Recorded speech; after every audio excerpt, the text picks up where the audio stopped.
Қалағандай, далада қалатқандай, өсір шөпке белшесінен батқандай, құйғытсам бір дала қала бұладау, көз алдымда аунап бара жатқандай.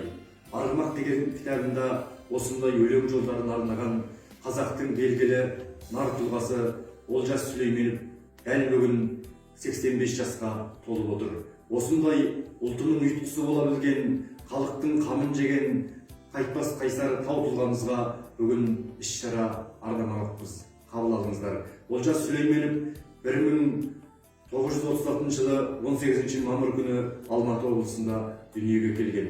Содан бері текті отбасынан шыққан тектілігін танытып, қазақтың мұңын мұңдап, жоғын жоқтап келеді. Әрмен қарай сөз кезегі правнада. Здравствуйте, дорогие наши читатели, слушатели. Как вы знаете, сегодня, 18 мая, исполняется 85 лет Олжасу Сүлейменову. И сегодня наше мероприятие в режиме офлайн и онлайн проводится для вас, наши дорогие слушатели, читатели. Мы хотим вам представить небольшую, краткую биографию о нем, зачитать стихи, заинтересовать его поэзией. И сегодня у нас присутствуют наши работники Дома культуры, читатели наши юные.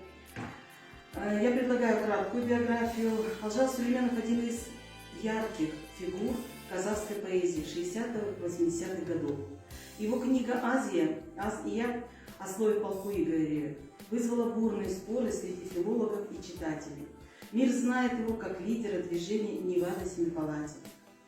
Наконец, это яркая, харизматичная личность, человек, имеющий смелость высказать свое мнение. Он рос, как сказали уже, родился он в Алмате 18 мая 1936 года.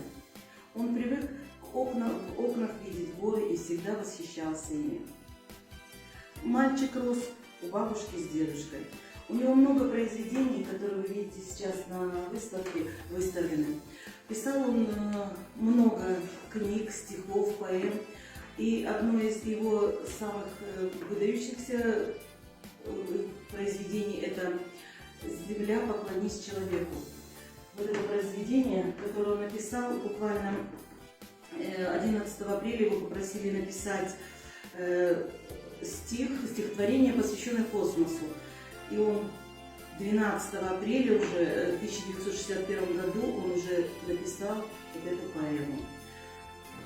Итак, Олжас Сүлейменов, сегодня у нас его юбилей 85 лет. Магомедом. Заслышу Азию во мне. Антенной вздрогнет в кабинете стрела, торчащая в стене. И почему в эпоху лунников нам, людям, атомный порыв, все снятся силуэты лучников, сутулые, как топоры. Он и правда почувствовал душу сурового воина-поэта, а через него и душу степного народа. Стрела первая и черные верблюды – это образ восстания. Олжас Сүлейменовтің ел үшін еткен ел еңбегін әрдайым ұрпақтарға ұлықтап жүре берейік. Келесі кезекте тағы да шығармасына кезектесін. Олжас Сүлейменовтың арғымақты өлеңі. Далағандай, даладағы артқандай, нөсер шөпке белшесінен батқандай, құйғытсам бір дала қала боладау, көз алдымда аунап бара жатқандай, от тигендей асау қанға етіне, арғымағым шығып желдің өтіне, шабуылдап құрыш болат тұяқпен, пергілеші жалтақ жолдың етіне. Дорогой наш друг, читатель и слушатель, мы рады, что вы прослушали небольшую информацию. Спасибо за внимание.